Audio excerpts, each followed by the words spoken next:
texture like sun lays me down. With my mind she runs throughout the night. No need to fight, never a frown, with golden brown. Every time, just like the last, on her ship, tied to the mast, to distant land. Boom!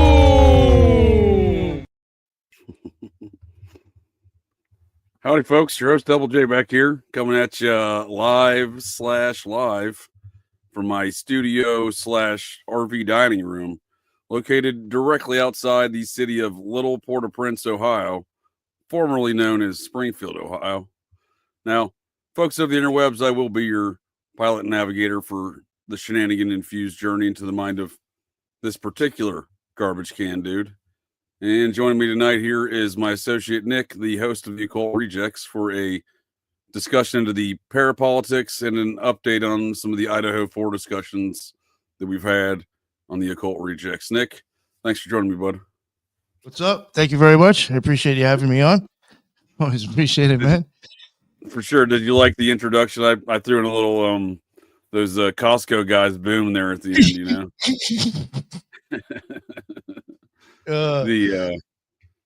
I saw just earlier cruising Twixter briefly today regarding some of the New Orleans incident there with this truck that hit all these people, killed a bunch of folks. Crazy. They said something about there was a bomb threat that was going on while they're investigating that, and they're looking for 2 suspects that caused a big boom. And I just saw somebody post those Costco guys. Yeah, but I enjoy the truck blew up, right? I think. Well, that was out in Vegas. There was a report of a bomb or a big boom in New Orleans while they're investigating that truck scene, right? While they're working that scene. Down the street from there was a big boom and supposedly some bombs, but the newswire said, something to the effect of big boom, 2 suspects. And so if somebody had retweeted the Costco guys in their boom, I don't necessarily enjoy, obviously, the domestic or whatever kind of terrorism that's popping off down in New Orleans, but I do enjoy the boom meme that continues to perpetrate throughout Meme World 2024. It's even used, in a jokingly fashion, and when they're looking for 2 terror suspects. So I think that nothing can get more Meme World 2024 than passing over that tweet earlier here as I was looking to prepare for the show. I don't know much about the New Orleans situation, but I do find it interesting that the suspect or the alleged driver, Mr. Allah Akbar fellow, that he apparently served in the 82nd Airborne of the U.S. Army there at Fort Bragg. Which I don't know if you're familiar with that. The same one that was at the, I was gonna say, is that the same one with them? Idaho 4 with yeah, exactly, with the detective from the Idaho 4 case. I'm trying to think of the other guy's name. There's another guy that was like, yeah. I always forget about that. Like random. That is just honestly, from what I can remember about that, I do think for some reason there's something up with that connection, but I don't know what it is. That Brian Kohberger. There's something weird about that. I totally agree with you. I may just interject and give a shout out here to Mr. Darren the Brit, Darren Keith Williams here, bootleg producer of Operation GCD, and I think this might in fact be his first appearance here in the chat. So good to see you there, Das. Got some number of podcasts there with Darren the Brit here on Operation GCD. We got another one coming up with a look back at 2024 in the conspiracy culture, and look back at 2024 from the perspective of Darren the Brit. So that's going to be coming up soon. But no, dude, I totally agree with you. What's happening there, Dang? I totally agree with you. There's seems to be more too, because now I think I've basically, from everything I've looked into, Kopak and the detective Brett. Too many Bretts in this case, right? Brett, Brent, Brian. Can we get a Tom, Terry, Jason? Can I get a Jason involved in this murder case? I'm tired of all the Brents and Bretts and Brian's and I done forgot that detective's name, Brent or Brett something. Now you're all fucked up. I fucked you all up. It's a mess. It's a complete mess. Yeah, but something with that Brian Kohberger guy. Served in the same unit at different times. They served at the same unit apparently within the 82nd Airborne, so they were more of like a what appears to be a 60-man element within the 82nd Airborne paratrooping division within the 4th Brigade Combat Team, 82nd Airborne. So they seem to have been in the same unit, but not necessarily at the same times. It looks like that's because given the rank of the what is that dude's name? That's going to bug me. Brett Payne. There we go. I knew it'd come back to me. Brett Payne. So Brett Payne, initially, I think when we discussed in our previous Idaho 4 episodes there with Ron from Wicked Planet, we discussed that there may have been a crossover. Oh, thanks. Somebody put it in the chat. Thank you. There may have been a crossover because Brett Payne suddenly was an E4, right, at a time when which would have had him and Kopaka there at the unit at the same time. Turns out Brett Payne graduated the University of Idaho with a bachelor's degree, and he got an additional rank as an enlisted man as a result of that. So not necessarily, they definitely weren't there at the same time, but they were part of the same precise unit with the same small group of paratroopers. Now, this fella from New Orleans, definitely part of the 82nd Airborne. They haven't published his complete record, so I have no idea if he's part of the 4th Brigade Combat Team, what division he's part of there. But Kopaka and Payne definitely, yeah, it is weird, right? Yeah. Regardless of them not serving at the same time, right? It's just like even stuff with his crime. Yeah, because there really hasn't been any resolution. I mean, I know they claim that everything, there's the official narrative there, but there's the radio traffic that kind of dispels the Kopaka official narrative, right? Like there's a SWAT team member saying like, "Oh, I left my coffee down in the vehicle. Can I get my coffee?" Like that's like, I'm a former SWAT team sergeant. Like that's not a SWAT team for many years. Like I have a lot of SWAT experience in my Air Force career, graduated of a variety of SWAT schools, including the Army School of Special Reaction Teams. And I was never in the Army. So I have a vast experience in this, right? And like at no point in time can I imagine a scenario where I'm like, "Yo, can I get my coffee?" I call it on the radio. "Yo, can I get my coffee? I left my coffee in the car."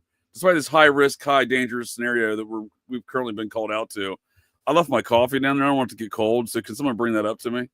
Like that's literally what this person says on the radio in the Kopaka situation. So, I'll remain skeptical about the actual occurrence of what went on there until they release some reports in which, much like the Coburger case, everything's under seal, right?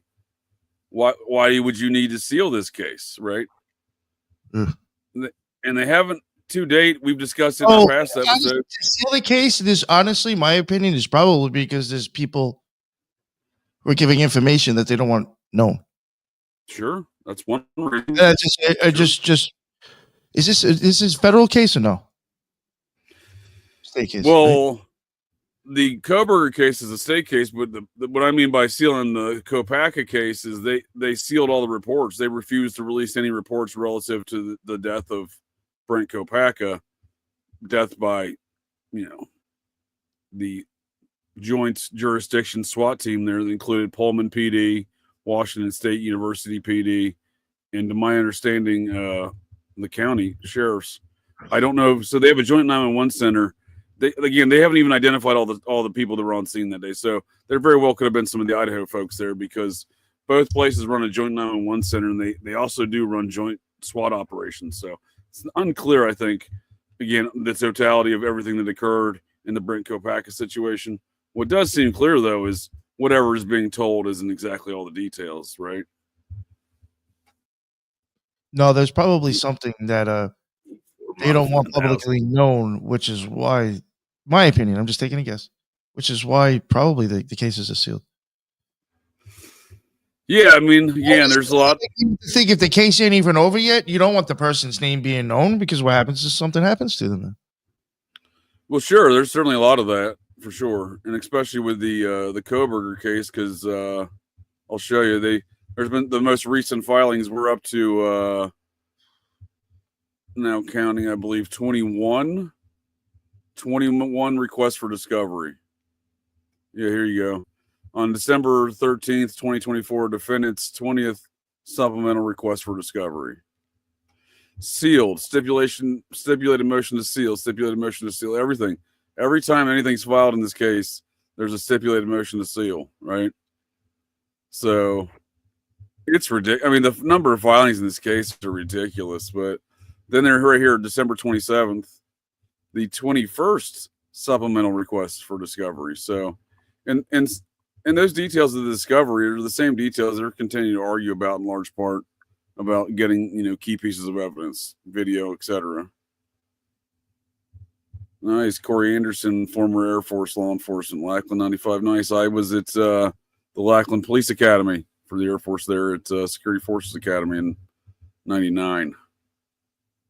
There, Corey Anderson. Nice. Yeah, you know what I mean, though? Like, each time we talk about this, there's just incrementally more and more supplemental requests for discovery. So, yeah, there is a certain extent, like you're saying, about sealing cases and all these motions to seal and stuff for other, you know, other stuff, like other connected in cases or informants, etc. But that does not appear to be what's going on here with the Coburger case still, right? Like, it seems in large part that these motions to seal are just asinine, because a lot of them probably don't even really reveal all that much, but the states have the position that they rule everything. They're like such a tyrannical approach to quote unquote law enforcement. This is my perspective of this case. Such a tyrannical approach to it. They don't care who you are, what you do. They're not going to tell you a damn thing about it. And that's just the way it is. That's the way we do business here in Idaho. That's their mindset. You know what I mean?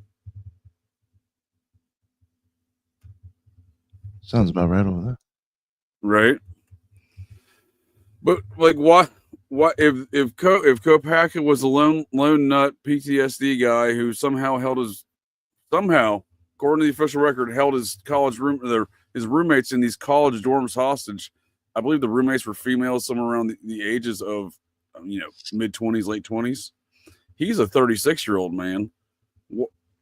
Folks claim it wasn't a college dorm. However, if you go to the Washington State university student website, you can look up the available housing for the students there. And I believe it's called the Coffee House Apartments. That's precisely where the Goop Pak situation went down, and it's available for student housing. He was not a graduate student, so that's what I'm saying. Like, if they're not releasing any details of this man's alleged, suicide by cop, right? What the hell is going on here? Because you got a 36-year-old dude living in student housing. That's one of the most compelling questions, I think, to me at least. It still exists out there with Goop Pak. That's like as weird as I can't remember. You might know the case where there was I think some older dude was running some prostitution ring out of some college, I think upstate New York. Yeah, Sarah Lawrence. Yeah. He was doing it for years. So how do you he was living in the dorm too, man. He's just hanging out in all girls college, all girls dorm. He's just I'm just pimping these hoes. This guy never leaves. Nobody ever was that's a little weird. This guy's always, I don't know. Right. Or he just. Oh, look at that! It's Headless Giants in there. Nice, yeah, nice to see Headless.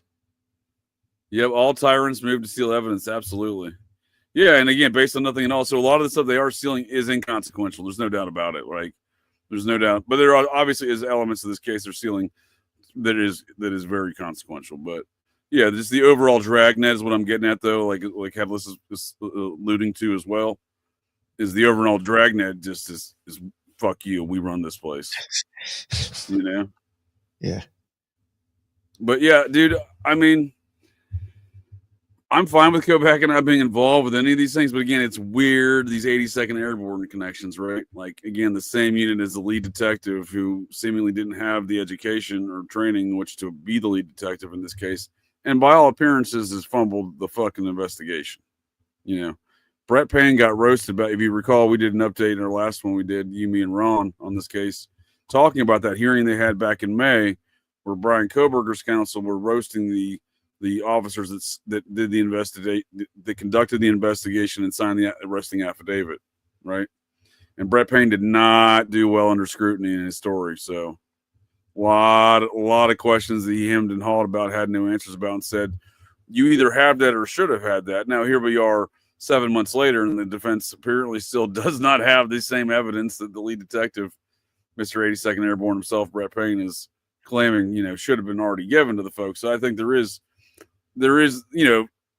folks that have run with the idea that Goop Pak is involved in all this drug trafficking, et cetera. Again, it's certainly plausible, but whatever's going on, the idea that the authorities have created this vacuum of information that has created these mythos around Brett Goop Pak, right?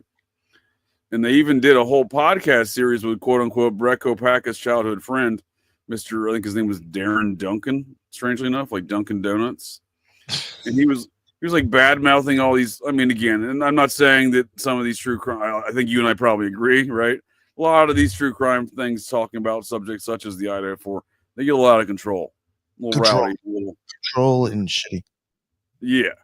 It's a substandard product of a lot of things. Just generally in life, I think, is just substandard what they produce. Not necessarily on Idaho 4. I'm just saying the way people address these topics is substandard. It's a very... I'll still say, especially with the Idaho 4 case, from my experience, people that it seems very blatant that are into the occult seem to have some of the biggest following. Sure. Yes. Yeah, I mean... you have to wonder about that. Well, there's certainly some of that, it seems like. And does seem to be a very... Just from the general, the capitalistic type of play, right? Where folks are obviously into true crime, so folks are going to go to that area and try to... you can sell a fantasy so easily. Yeah. And people do. I just mean, there's obviously, since the beginning of this case, there's been like this point and counterpoint, like the traditional kind of Hegelian dialect type of situation, right? Problem, reaction, solution situation where they've been like the mainstream media is like, oh, the true crime community. And then there are some obvious bad actors nefarious actors within the true crime community that do some wild ass shit. Not the least of which that woman who was, reading the tarot cards and blamed the history, I believe the tenured professor of history from there's this female professor as being in some sort of lesbian relationship with one of the victims, and she murdered or maybe was in a relationship with one of the victim's boyfriends. I don't recall, but anyway, the lady was blaming this history teacher and got sued, and they made like a whole stink about it within the media, and they kind of did the same thing with Goop Pak's buddy. That's what I'm saying. So it seemed like there was enough steam that eventually, at least with the Goop Pak situation, that other one was right after the murders with the tarot card lady. But remember, if you recall, she was a member of both of those ladies, the tarot card lady and the professor, both members of sororities. Just saying. My meta-analysis of my theories on the Greek life relative to a lot of the stuff we've discussed in our shows. That's what I'm saying. So there's almost like this manufactured situation, right? It almost feels like, and what, like the tarot lady, like I said, like the whole thing was obnoxious. Again, she's in the sorority, the other ladies in the sorority, like who knows at that point, right? Could be manufactured. I think it's certainly plausible. Well, the same thing kind of seems to be the same with this whole media narrative that's being spun around the true crime community regarding Goop Pak's buddy, this Darren Duncan fellow. So Darren Duncan's quoted as like, "Oh, the true crime community is a bunch of assholes," that kind of deal, right? I'm paraphrasing. Yeah, that's me. They're a bunch of dicks, that kind of deal. And it turns out this dude runs a horror true crime podcast. Like, what the fuck is he talking about? He's this dude that the media is like, oh, this is Goop Pak's buddy. He's all butthurt and yada yada yada. He's got an opinion that you guys should shut the fuck up, even though it's your right to to have whatever opinion you want to have. I'm not saying it's the right to harass people. I'm saying I remember this. I remember seeing this on another channel, and this is again. Isn't this shit really fucking weird? All these connections. Right, Darren Duncan. I'm almost positive. Hasn't this guy that you're talking about possibly books or blogs besides what you were saying? Like I know it's a whole podcast talking about horror and true crime and like serial killers and shit. Yeah. He's interviewed as being like, "Oh, I'm Goop Pak's buddy. I'm butthurt because people have opinions that include my friend." That's what I'm saying. It almost became so people like doing like screenshots of his like social media and shit, and like digging into that dude. I remember you talking about that. Exactly. No, you're right. They did. Yeah, but that's a great example because that did happen. I saw some of that too. It's a great example of the weirdness surrounding this character and how he was portrayed in the media as Goop Pak's friend, right? And I'm not saying they weren't friends. I'm just saying it's weird, but it is weird how the true crime true crime folks dove into that dude's life. Like, oh, he's got knives. Like everyone who's ever got pictured with a knife has anything that even if you live near the state of Idaho and you have a picture of a knife, you may have killed these people, according to folks on the interwebs. You know what I mean? Like that's the kind of level of ridiculousness it has gotten. I know they kind of dove into that dude too. And again, whatever that dude's situation is, it just seems very bizarre that he would have a podcast that he talks about serial killers and true crime while at the same time being portrayed in the media as like, oh, these guys are they're a piranha of society, this true crime folks, and I'm Goop Pak's friend, and he had nothing to do with it. I'm not saying it had anything to do with murders. I'm just saying, like, again, the removing Goop Pak from the whole situation seems like I can't do it. You know what I mean? As much as I'm not saying he's involved in murders or even necessarily inferring he's involved in drug trafficking. But like you said, the example we discussed before with the pimp and the dude, homeboys just pimping hoes there at Sarah Lawrence College, an all-female college, right? And there's just some dude always hanging around there. So, like, not only do the women of the dorm realize that, like, there's no way the administrators don't realize that. So, again, I'd like to know what administrator authorized Goop Pak to lease out an apartment in campus housing and why he's authorized to do that. That, to me, folks say that other people can rent out of that complex. Great. I'd love to see it because according to Washington State's campus website, student housing website, that's their student housing. So grad students can rent there. You know what I mean? But I don't know. And strangely enough, the student housing office for Washington State University there in Pullman is sandwiched in between two fraternity houses. Just saying. These Greek cultures, they're all specifically in those towns. They have a very, very strong, like a lot of the folks we've discussed that are involved, the characters in this case, right? From Chief Fry to his wife, who was the formerly, the Moscow PD chief, to his wife, who was formerly the clerk of courts for Lateral County, right? Well, all of these people graduated from University of Idaho there in Moscow, or Idaho, University of Idaho. Got them mixed up there for a second. But, they all a lot of them were sororities, a lot of them were fraternities in there, right? So it's, it's a very, very incestuous environment. But in that incestuous environment, there does seem to have been some, little bit of a, political upheaval, if you will. For example, the former Moscow PD chief, James Fry, just ran for Lateral County Sheriff here and lost in November to the current sheriff. So the guy who was the sheriff during the murders, right, he didn't have jurisdiction because it happened within Moscow city limits, not Lateral limits. But this guy knows a lot about what the fuck went on there, right? The sheriff, right? He wasn't necessarily involved in the investigation. I think it's just interesting that, that the former Moscow PD guy, James Fry, the guy that had a shit-eating grin on his face when he's driving the U-Haul away from the murder scene full of, contaminating the crime scene, full of the victims' belongings in a U-Haul he drove himself on December 7th of 2022. At the same day that they're looking for the white Hyundai Elantra, they announced to the world, we need your help looking for the white Hyundai Elantra, right? That's the same day James Fry has a shit-eating grin contaminating the crime scene and emptying it with the U-Haul himself. So that dude lost, right? So there seems to be some sort of power struggle to me, right? Isn't that kind of weird? Like, there was a lot of shady pictures about the crime scene, like to where it's like these people. There were people. It would look as if people are actually walking around with like no protection. I don't know how truthful that was, but when you see a snapshot of a picture, do you really actually understand what the full situation is? You know what I'm saying? But, sure. But I think this is indicative of a larger power struggle, maybe internally within Moscow there. Like, because again, this dude, the sheriff who beat out Fry to be the new sheriff, the current sheriff, he got the re-election.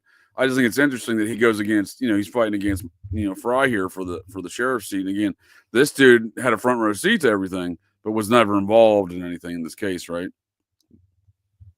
You see what I'm saying? Yeah. Did I lose you?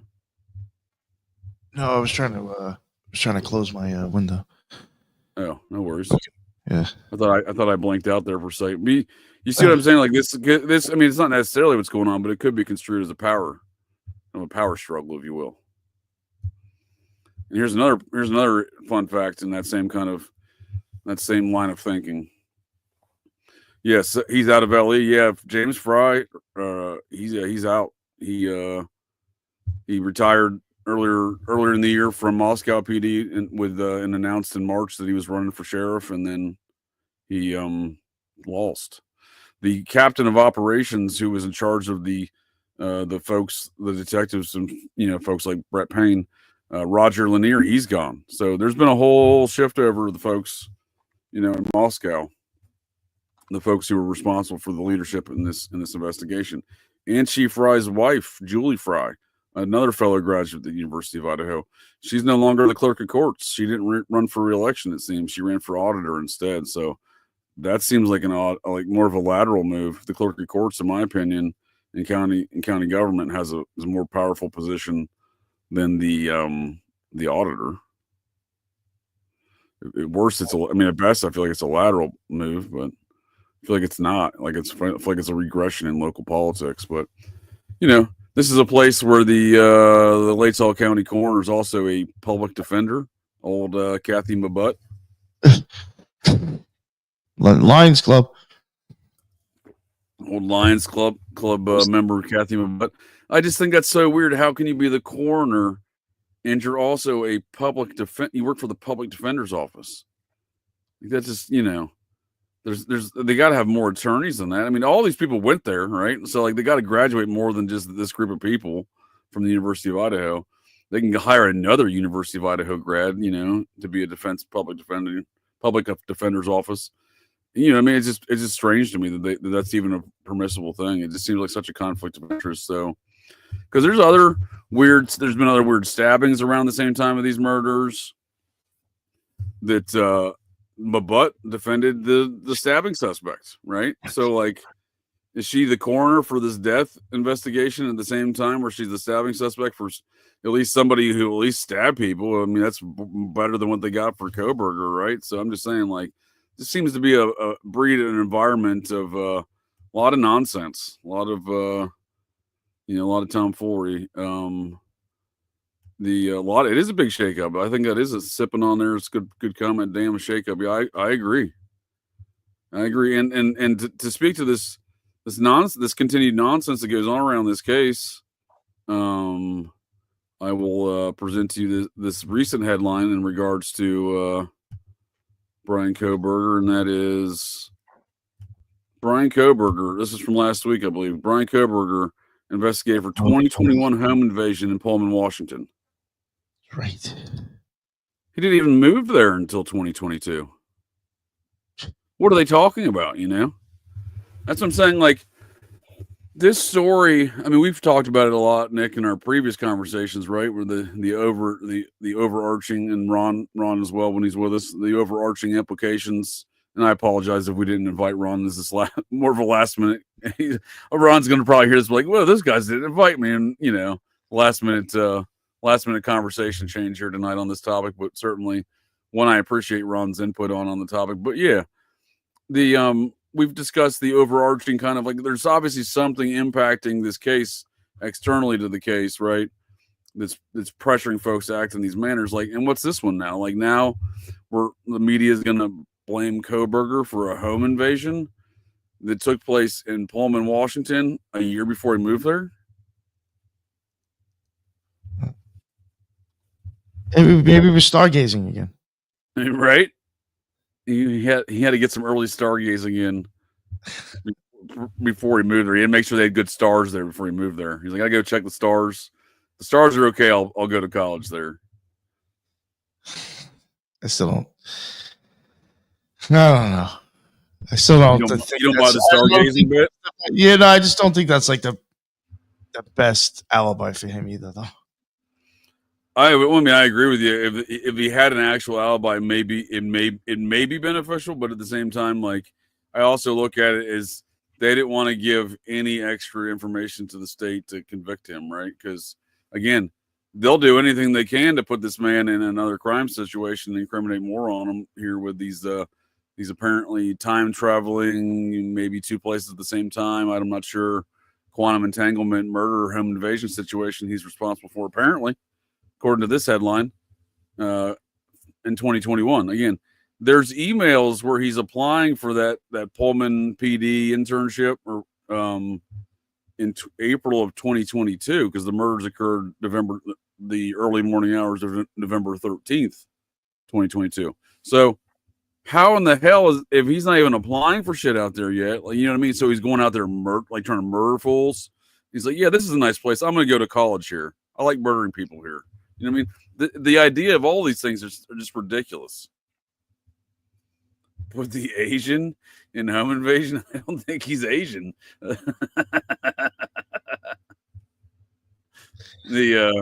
pretty sure he's a white German fellow with a name like Kohberger. You know what I mean?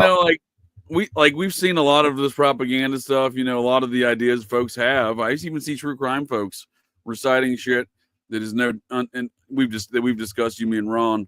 And then there's undoubtedly propaganda, right? From Dateline NBC episodes to the ideas that he bought a knife. They clearly have no knife for this man. They've never found a murder weapon. Some of the recently sealed documents have all been motions to seal warrants from Amazon and shit like that. They're not getting warrants for a knife from Coburger 2 years after the crime, right? You know what I mean? And sealing those things. Part of that could be construed as the state putting on a little bit of a magic show, if you will, on doing those kind of things, right? Well, that way the media has something to report on, right? But there's literally nothing there, you know. But again, on top of that, they're like, you know what? Let's make him a home invader a year before he moved out here. You know, it's ridiculous. Uh-huh. I just think that we're reaching. I've said it before. We're reaching new levels of propaganda in this case. But like, you think this is going to go somewhere? I think this whole case is going to alter. It's going to be a landmark case. This is going to change the jurisprudence surrounding some of these the way some of these murder crimes are handled. I think, yeah, I really do. Wow, because his defense is not stopping at all, right? Like his defense team is still ardently supporting and defending their client. Meanwhile, the state, is still refusing to provide this evidence, right? Back to the Brett Payne guy, Mr. 82nd Airborne, again, back in May of this year, didn't have a lot of answers for things. Oh, he's telling, Ann Taylor and gang, Kohberger's defense team, you should have had that. Oh, that's in the main files. Oh, that's the FBI, right? That's what I'm saying. Like, here we are 7 months later, and they're still doing 21 requests for discovery and still asking for shit, right? It just, to me, it implies there's a lot of political power from other angles pushing in on the situation, dictating decisions, right? And I think some of that does come through the university and they're kind of their globalist president dude. Again, the president of the University of Idaho, who at one point in time in his childhood lived in the murder house, whose parents owned the murder house. Connected? Who knows, right? The dude's got some creepy, like, used to be the head of the largest corporate law firm in the world, and he wasn't an attorney, he was a business dude, but he has a ton of very wealthy, very global, as Alex Jones or Bill Hicks would say, the globalists. He's got a lot of those connections, you know what I mean? So they're definitely wielding some power through that. But I'm just saying, like, and again, we've discussed some of the potentially drug trafficking and money laundering stuff, and I have some updates on those as well here from our previous discussions regarding the Bill Hicks, regarding the what is likely causing these this political pressure from an external party, if you will. It's obviously not. It's not the Attorney General of Idaho. It's not the Attorney General of Washington, right? Like, whatever's going on in this case, it's folks who can generate these media narratives, right? So what I see a lot, I don't know, maybe have you been watching some of the when did we last talk, Idaho, Nick? Was that maybe July or August? August, maybe? I think so. I think it was around August. So I think around that time and shortly thereafter, I don't know. I got a lot of messages about. I'm not going to mention the various true crime parties. Couple different creators stuff on the subject, and I looked at it and I shared my thoughts with the folks that were sending me emails and messages asking me, not to just besmirch anyone else's ideas. I just made it real simple. Like, if you're blaming this on white nationalists can't do this headline. White nationalists can't convict Brian Kohberger in the court of public opinion, right? White nationalists in Idaho in prison gangs, they didn't do it. You know what I mean? As I like in that same note, as I like to quote, the Big Lebowski, the great stoner detective, the Big Lebowski. The rug peers did not do it, man. The rug peers did not do this. Look at it. So just like the rug peers not doing it, you got to look at it. This is the Lebowski says. You got to look at it and realize the Aryan Nation prison gangs and drug traffickers did not make this headline. So it's obviously not. That's not a solution to whatever the hell's going on here, right? They may be involved in it, sure, because I think anyone who's looked at this case, I know you again, we've discussed before plenty of times, 6 or 7 part series we've done the drug trafficking aspects, right? So obviously, what I'm getting at, though, it is something that transcends the local political structures. It transcends the Aryan Nation. Again, I'm not saying that there's not Nazis involved. You know what I mean? I'm happy to blame Nazis. I'm just saying, Nazis and Mormons in there somewhere, right? Yeah, they go hand in hand. And it's crazy. It's crazy. Dude, they're like peanut butter and jelly. Those Nazis and Mormons. Yeah. The more you start researching them, it seems like they do actually. Well, I mean, for the overwhelming majority of the time the Mormon Church has existed, or my apologies, the Latter-day Saints, if you will, the mothership has long held the policy that those folks of darker skin are of the devil. And as a result of that, could not be full-fledged members of the church. I do not believe until 1978, I believe, when that policy was lifted.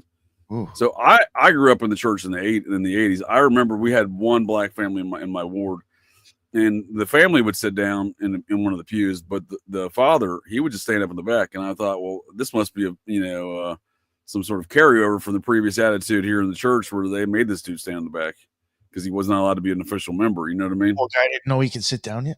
That's what I'm saying. I don't think he did. I wanted to tell him, like, yo, dude, you're allowed to sit, bro. Like, they're like, you don't have to stand in the back for 3 hours or whatever it is, an hour and a half. I don't know.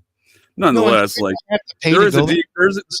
joke about it, but there's a deep crossover there, right? The white nationalist Aryan thought process in the Mormons. What were you saying there, Nick? I mean, you're kind of paying to go there too, aren't you? If you're actually getting into the temple. I mean, if you want to stay in good standing with the mothership, you better be paying that 10%. So, I mean, like, the dude's even they'll beat me out of here, dude. They'll beat me out of here. He's got to fucking that money. What's that? I said the dude's literally paying to go there, and he's got to fucking stand. You know what I'm saying? Well, that's what I'm saying. In the back doing Hitler salutes all sermon. Yeah, that's a good one. Wow. Yeah, so I'm just saying, like, that speaks. I mean, this was a few years after they lifted the policy, right? So I'm seeing this stuff as a youngster, right? So, like, I just think that was the attitude, right? That's the attitude this dude was used to. Because if they're going to tell everybody who has dark skin that they're of the devil, well, I mean, of course you're of the devil. Of course you're standing in the back. What are we talking about? So I can see, Idaho isn't much like Utah is founded by the Mormons. A lot of Mormon stuff going on up there.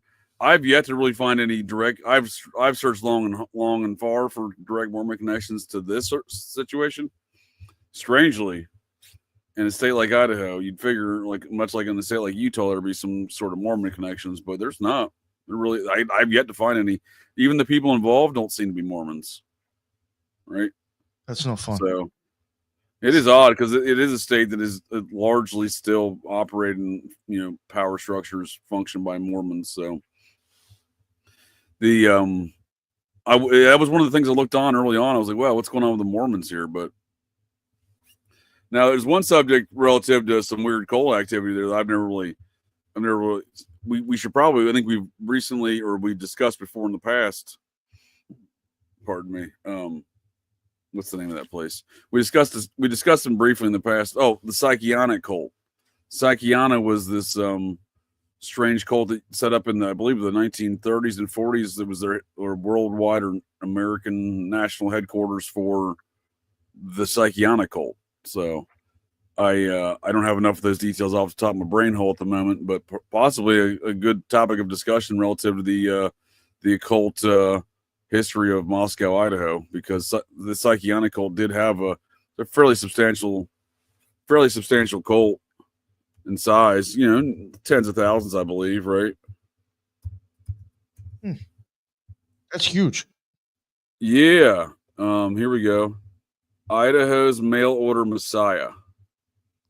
How Frank Robinson and Psychiana mass marketed hope in the Depression. I'm assuming they mean Great Depression. Yeah, the year was 1928 or 1929. So yeah, this prospered all through the 40s there as the headquarters there in Moscow. So it's got an interesting history in that regard. One that we've never really fully explored. I think we've mentioned these topics, but never really got into them. But yeah, there's definitely, I just, when you have that kind of history in a small, fairly remote town as that, right? I just think that, that impact, like, you could say that was a different era, but like that impacts where they're at today, right? Like, you got to take that into consideration of what goes on with the political and power structure in that town, because that's not the only cult. Then there's that there's a cult there today that there's that real Christian, it's a kind of a weird Christian sect of some regard. They call themselves I don't recall, but they're big in producing homeschool materials. They're big in producing homeschool materials. Like, that's one of the things they profit on as a cult there. They sell a lot of materials. So when you go to tell them, I don't recall. Yeah, I don't. Right there, that is a good name for a cult. Who's your cult leader? I don't recall. Fucking stupid. The cult of I don't recall. Oh, God.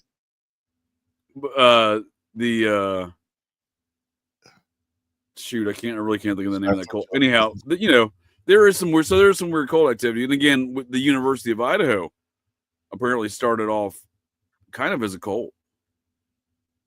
Really? Yeah. So the founder of the University of Idaho and the first president of the University of Idaho, his wife was and the wives of the other faculty, right? It's the other original faculty of the university. There was apparently 7 of them, maybe, I think 7. They started something called the Pleiades Club. They called themselves the 7 Sisters of the Pleiades, I believe. Fuck my life. So that's how the town started, right? With this group. Oh, it was screwed from inception.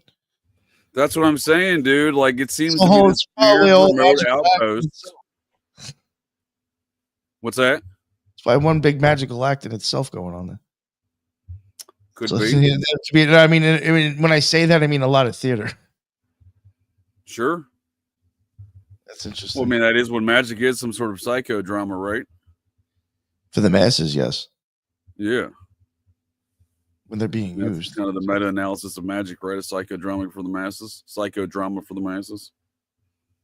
Yep. The Pilates, no, not the Pilates, the Pleiades sisters. 7 sisters. The Pleiades. I guess that they were trying to, there's some sort of mythology surrounding the Pleiades star system that then these folks were, perhaps a topic for, maybe we'll have to do an occult history of Moscow here in the future, talking about this Pleiades club and the Psychiana cult. Because again, I don't see how you have this remote town and like this doesn't play into the power structure, right? I'm not saying Chief Fry is the head of the Psychiana cult today. I'm not even, that's not what I'm saying at all. Nothing like that. I'm just saying you have an environment where cults seem to thrive, right? and it seems to intersect with the power structure in that town in some capacity. Because, look, I don't know who pays the bills around there, because the university that was started again with these Pallades folks, they own a lot of land. The other cult, this Christian cult, they own a lot of land. These are all tax-free organizations. So I don't know who pays these politicians, but whoever does, I'm assuming that's who they listen to. You know what I mean? It ain't the people. Before, I hate to, like, we're kind of going backwards a little bit here, but before, when you mentioned that Pallades cult, Seven Sisters. All right, so there's Seven Sisters. That's interesting. Yeah, so there was the founder. Apparently, there was a seven in there. Yeah. But now, were they all female? Yeah, obviously, if the Seven Sisters, they're all women. Okay, yeah. The story goes. This is how the university was founded. It was the founder's wife. She was the head of the club, and there was more than 6 faculty, but not many more. But then 6 faculty members of the original faculty, their wives, were the other 6 sisters. That's what I'm saying. So to me, this seems to be some sort of astrotheological cult that is at the root of the foundation of the town of Moscow and the University of Idaho that sits there. Mm-hmm. So what do you think the significance of the 7 is then? What is that? Well, like, that would be like, well, look, I look at things differently. Capitalistically, I was already thinking of that because of 7 would be Netzach, and a female would go there. But even though Lucifer is assigned with that as well, because Venus the devil. Yeah, well, so like the way I'm looking at it is like, and that's even like where I think like the rainbow comes out of in the Kabbalah from the 7th sphere, like the rainbow kind of gets created then, in a sense. It's the easiest way to explain it. In my opinion, that's like kind of like the color to the Matrix or to the silver screen to really bedazzle it. So like I do think that's the Luciferic energy from that sphere would be like kind of the projecting light or the energy that it's giving off. Like kind of like what comes out of a light bulb. The light bulb would be the chick, and whatever else is kind of coming out of that would kind of a little bit be him to an extent. Okay, I like it. It's like a mini Big Dipper, huh? And what was I going to say before? The Voyage Manuscript, if I remember correctly, a lot of times whenever it has female images on the pages, it's always 7. So I find that interesting. The Voyage Manuscript. Yeah, I'm familiar with that. You want to hear a funny story about the Voyage Manuscript? I'm doing bong rips in my dude's house in Northern California one morning. It's about 8:30 on a Friday. Some dude, it's a fairly upscale neighborhood north of Sacramento, about an hour. And some dude just pulls up right in front of the house, starts walking across the lawn. I have coffee and a bong in my hand. You know what I mean? Like, what is this guy doing? Nothing about me screams, come talk to this dude on the front porch, right? Walks through my friend's yard and says, hey, I'm looking at buying some property around here. Yada, yada, yada. I'm like, dude, I'm doing bong rips at 8:30 in the morning. Do I look like a real estate agent to you? And then he hands me his card. He's like, oh, I'm a psychiatrist from San Francisco. I saw the Voyage Manuscript. I have a whole website where I'm like, I don't know what this is right now. But I'll look at your website and I'm like, see you later.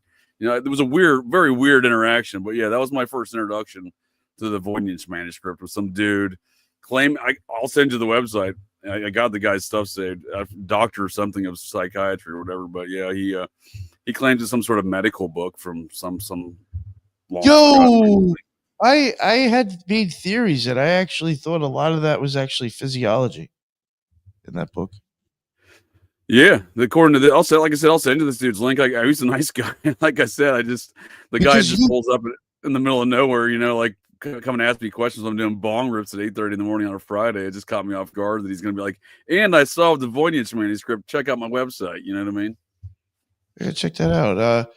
Because like I should have. I mean, I may eventually go back one day, but like you could go to when I went to Yale, when I went out there to film it and stuff. I went to the Yale Library a few times, and they have it there. I could have actually literally look at my hand. It's just I was going there for other books, and wasn't going to take that out with 2 other books. If I took that out, I was going to look at it all by myself. I was going to try to bring Grey's Anatomy with me so I could try to look through the brain and the fucking body to see if that shit matched anything. But I ended up moving, unfortunately. So now it's a little bit longer of a drive. It was only 2 hours away when I was in New York. But I would like to go back though. And even on unfortunately, we'll never get to it, obviously. But we were thinking about covering it because of that aspect, and Sure.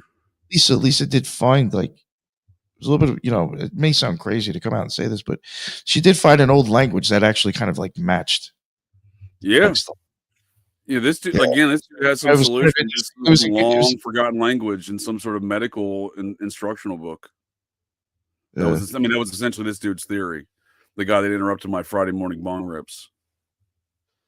It's just unfortunate. There's like 30 other topics that if they ever get done, then maybe we'll get to this one.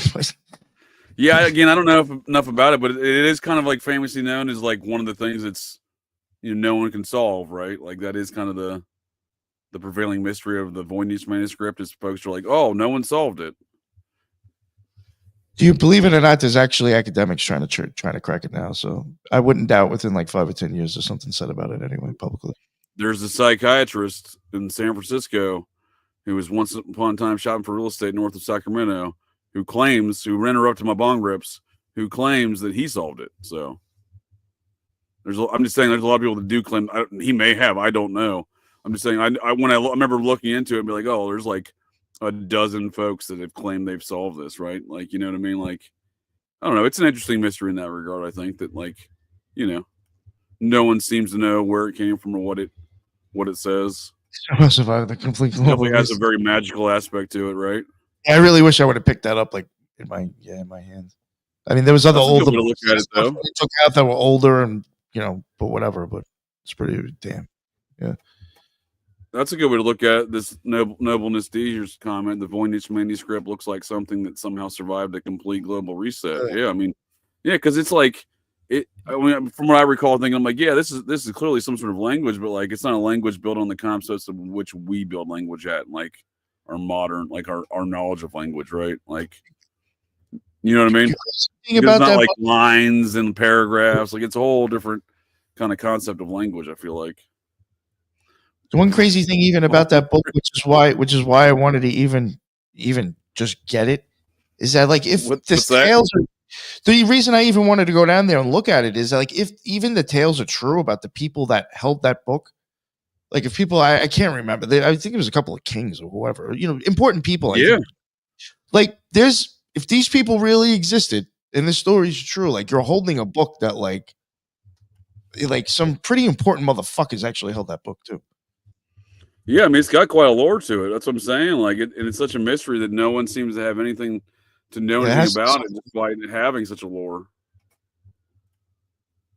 Right? Yeah. It's right. I mean, it's not like it. Yeah, I mean, it's been in the hands of a lot of very wealthy, very, very important folks throughout history. I found an article on that dude from the San Jose Mercury News. I don't. His website's not listed. It's behind a paywall. But Bay Area researchers decipher Voyage Manuscript, or decipher. Researchers say their translation will allow medieval language experts to build on their work and unravel the Voyage mysteries. That's the dude I ran into. This guy. I'll have to try to locate a non-paywall article here from this one from 2019 and put it in the show notes, or I'll find the dude's website. Yeah, I think it's an interesting subject. I mean, it's to me, it's certainly. I mean, to me, especially of that era, anything medical, it's like what you cover there with the eye stuff.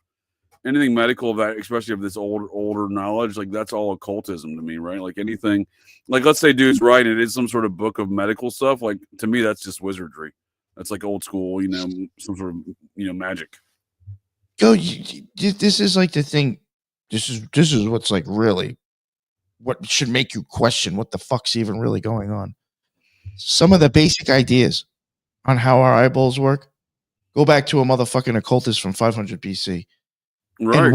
And what we think is yes. And then what we think about this now, the skies.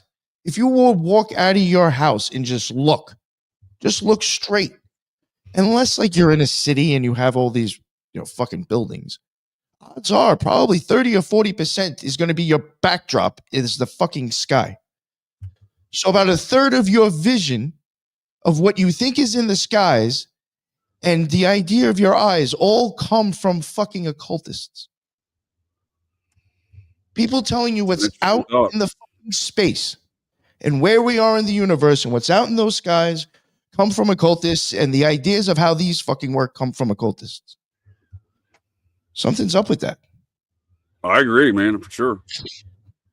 I agree. I think it's an interesting line of thought you explore there for sure.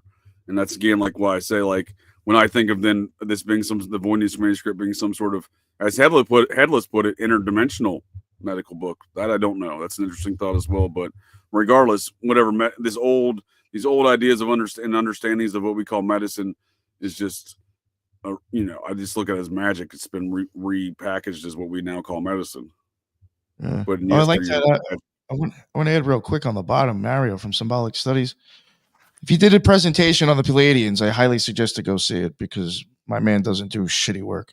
So yeah, I'll definitely check it out. That I know he covered that topic, I highly suggest to go watch it because I already know if he covered it, it's well worth it. Go check it out.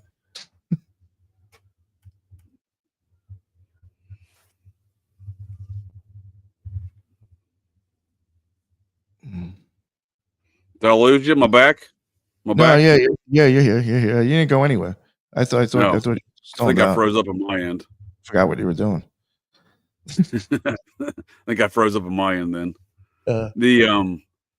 So well, I think one of the things that still lingers that I'm not, again, I don't want to make this of me just shitting on every true crime podcast that talks about but I do what's unfortunate is that some of the real popular ones on YouTube, I hate to say it, they are some of the worst in my opinion. Yeah, and I'm not going to call anyone out by name, you know what I mean? But at the same time, I do have some grievances to air. And one of the things that I keep hearing no one talk about when it comes to this case is how the victims left their sororities. Like, this is one of the most, in my opinion, one of the most untalked about aspects or known facts, because we don't know a lot of facts about a lot of the victims. We don't know what their social schedule was like. We don't know, you know what I mean? Like, some of the girls were rumored to have boyfriends. Some of them rumored to be on breaks with them boyfriends. They're doing a lot of weird traveling around the U.S. and whatnot. These victims were, right? Almost like a call girl style, like somebody was renting out sorority girls. Like that dude at Sarah Lawrence was renting out girls there, right? That's what I'm saying. Like, there's a lot of that stuff. But I think when you're thinking of like what we've discussed, kind of the mafioso blood in, blood out aspect of some of these organizations, be it, secret societies or, like these fraternities and sororities kind of have these that are like the proto secret societies that recruited into like the Eastern Stars and the Masons. That's how I view them. Is these are like the vetting, the junior leagues, the Boy Scouts or Girl Scouts, if you will, for the senior league of secret societies. So I don't think you can just leave with these things. Like, I don't think, especially if what we've discussed and these organizations are involved in drug trafficking, I don't think they can be like, oh yeah, we're just leaving. Yeah, we're done with this. Because again, this is one of the first articles written on the subject back in November 29th. So like written on like the background of some of these victims. This one's out of the Daily Mail, but it says right here, Mogan and Kernodle had dropped out of the sorority last semester, but were still remembered on the group's Instagram this week. There's numerous statements that were made to the media from the Phi Beta Pi sorority girls there at University of Idaho that Pi Beta Phi. My apologies. These names sound like Fraggle Rock to me. These fraternity and sorority names. But that's often not discussed that these girls had quit, right? So there's two of the victims, right? The two allegedly surviving roommates were part of the same sorority. And then you have Kaylee Gonsalves, who apparently was part of the Alpha Phi sorority and apparently was graduating early. So I presume it's never been stated as much that she also left, but she was at least not attending the sorority functions if she was still an active member. Because she was, she had left campus. So how could she be attending the functions? You know what I mean? Yeah. I don't know. Again, I'm not trying to make it about bad mouthing other folks' views and opinions on the case. I think that's one of the most underreported aspects that folks don't discuss. That has to play a factor in this, that those girls left this. And again, it's not just the fact that the two sororities that all these girls were part of, Pi Beta Phi and Alpha Phi, they were on the probation list for drug and alcohol abuse and hazing at the time of the murders. Idaho murder victim sororities on probation for health and safety violations, right? Well, this is again, I'm just kind of recapping something I feel it's important that maybe getting overlooked, but there's something you, me, and Ron had discussed early on in the case. Out of the 10 sororities recognized by the University of Idaho, Alpha Phi, Kaylee Gonzalez's, and Pi Beta Phi, the other 4 girls in the house, the 2 surviving and the other 2 victims, 2 surviving roommates, are the only 2 listed as on probation for health and safety reasons, which refers to violations or concerns regarding risk management, alcohol and drugs, or hazing. So I'm just saying, like, they already have a reputation, those specific sororities, right, for doing some unscrupulous, possibly drug activities. And on that same note, not the University of Idaho campus, but just across the street there where Coburger was, across the state lines, that is, I mean, you have this incident from the same sorority, so the Alpha Phi sorority, right, over on Washington State University. This is a case we covered before, Nick.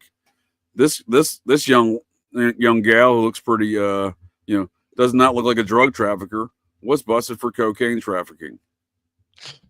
Wow. And that's the same, I believe that's the same sorority on Washington State's campus that Xana Kernodle's older sister was a part of. I believe she was either part of the Alpha Phi or the Pi Beta Phi over there in Washington State. So what I'm saying is these, like, let's say you have a chapter of one sorority on one campus and a chapter on the Moscow campus, they do joint activities, right? So they're doing things together as far as, sorority functions. They both of these campuses and their activities on both campuses and the organizations seem to largely function outside of, like, the athletics, right? Seem to largely function in some of the education even crosses over, seem to largely function as one organization. For example, University of Idaho has no ROTC program, so they ship all of their ROTC students to Washington State campus for ROTC stuff. So that's what I'm saying. Like, even though this is the Alpha Phi sorority chapter over on Washington State campus, I don't think it really gets Kaylee Gonzalez's chapter over in Moscow out of the woods on some of these same activities. I'm just saying this was the only person arrested for that drug trafficking, but this is one of the examples we've used in the past as far as the activities of the drug problem and drug culture around the scene there. What do you think? Have you seen any of the true crime stuff that's really covering some of these details? The girls leaving the sororities, right? You know what I mean? Like, no, I don't think it's. I think it's the same sorority. You had me thinking about something with the food truck, but I don't think that showed 2 different sororities, right? Wasn't that showing girls from the same school that just didn't get along or some shit like that? Same sorority. The food truck. Yeah, I remember them, like, someone was focusing on a group of chicks that was on that. There's a lot of things that have been insinuated around the activities surrounding the food truck, and it's certainly possible some of those things are going on.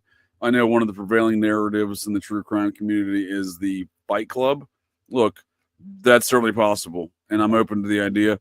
But again, fight clubs, Aryan Nations, they don't do headlines. They don't incriminate Coburger in the court of public opinion, right?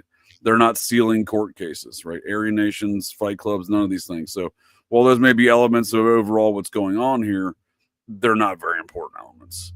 Now, we discussed this other drug aspect of the case of Emma Bailey and Demetrius Robinson and the overdose of the University of Idaho fraternity president who got the hot shot of fentanyl and cocaine, right, in Seattle, showing the large-scale network of these 2 folks, right? University of Idaho student dies in Centralia, 2 arrested on drug charges. Now, it's my opinion, I've certainly asserted as much, that in one of the I'm watching some of the police body camera footage responding to parties of that house, that I've seen Emma Bailey in one of those a girl that looks just like Emma Bailey, departing in a rapid fashion down the driveway as the cops are approaching.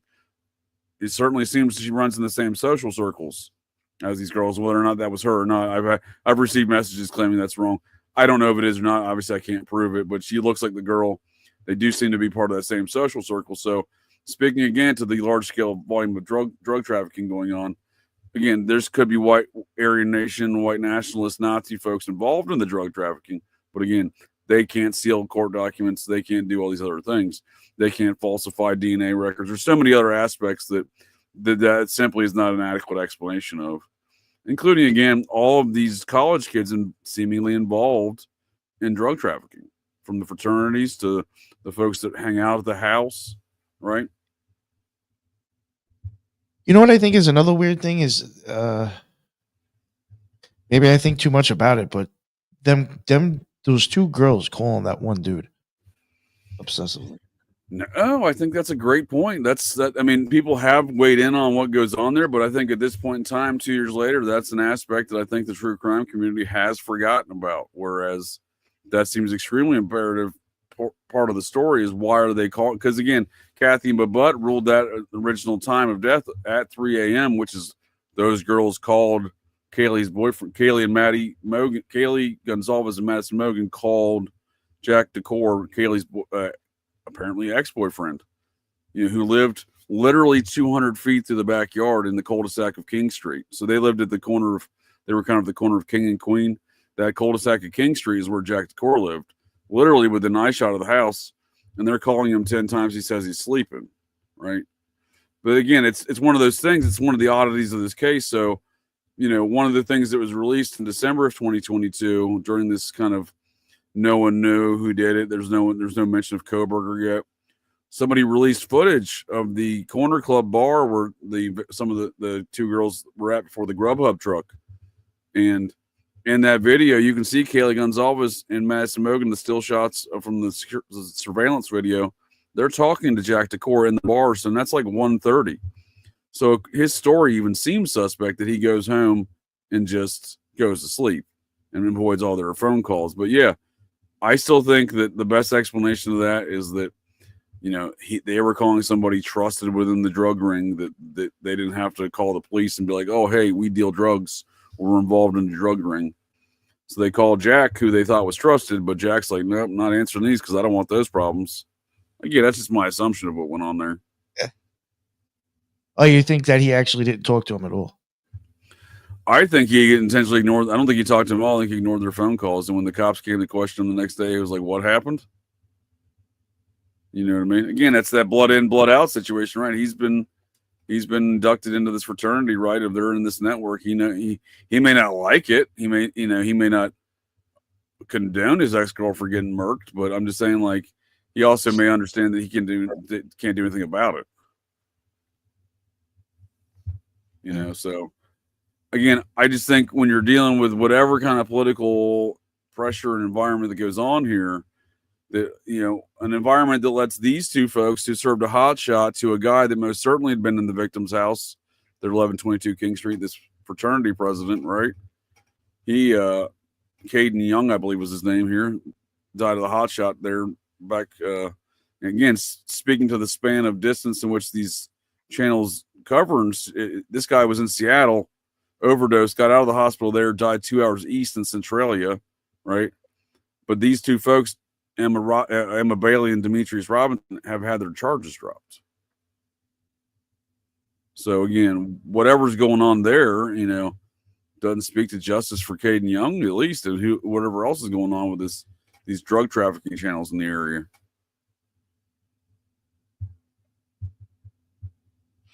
But again, these aren't isolated incidents. I mean, just a quick search of that Alpha Phi incident from WSU, you can see just here on Google, parents alleged negligence by WSU and freshman's hazing. This kid got overdosed with that's from 2022. Some kid got overdosed with cocaine, a bunch of cocaine and alcohol at one of these hazing events on WSU.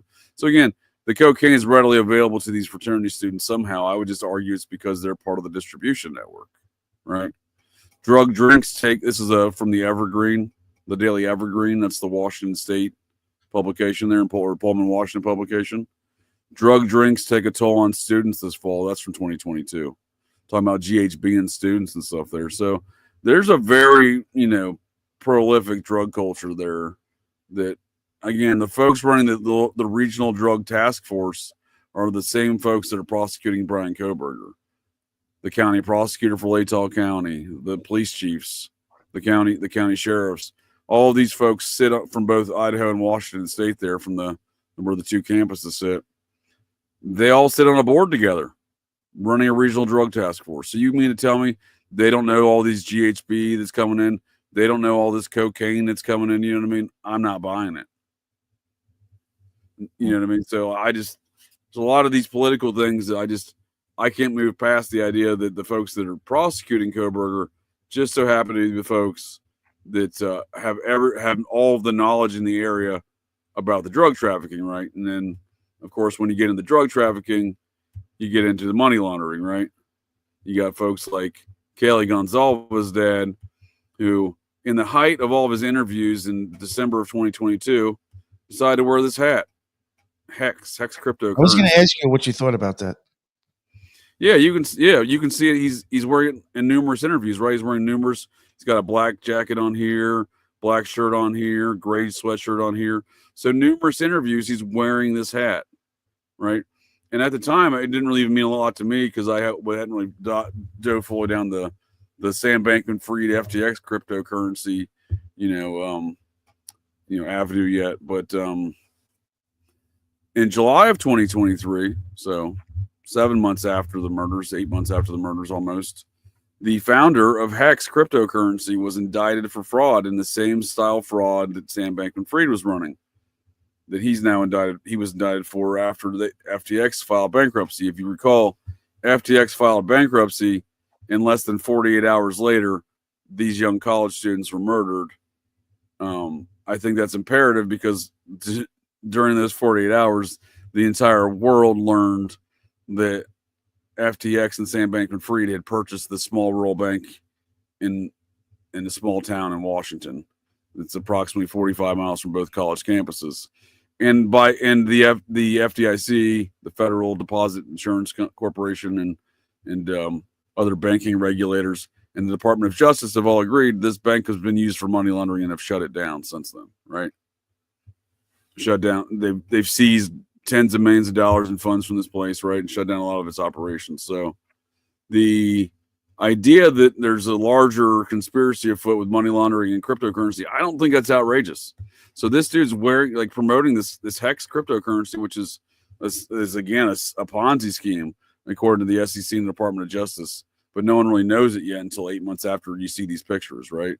So yeah, I think there's a lot to it, man. I really do, because once you get into that dude actually, so Richard Hart's his name, and he actually just got indicted by Interpol. So he's not, that dude's the guy in charge of Hex. He's not just wanted for American hood rat shit. He's wanted for doing hood rat shit in other countries with Interpol, right? Hex crypto founder Richard Hart, not his real name, Richard Schuler, aka Richard Hart, ex crypto founder, hit with Interpol red notice. He's on Europe's most wanted fugitives list. So it's a worldwide situation. It's not, I'm saying, like, it's weird that all these things would be manifesting through a small bank in Washington. But again, thanks to Sam Bankman-Fried, and again, these drug trafficking operations could have been existing in these college campuses for years prior. I just think that might, in fact, have been the new money laundering operation in town. And they're like, sign us up. Let's get on that program. Let's get on that Sam Bankman-Fried program. And this is that I just stand by. I just had an update on that, or just an article here on that Moonstone Bank. Show folks what I'm talking about here. And I done lost it. And there it is. And we're back. Fed orders wind down of FTX associated Farmington State Bank.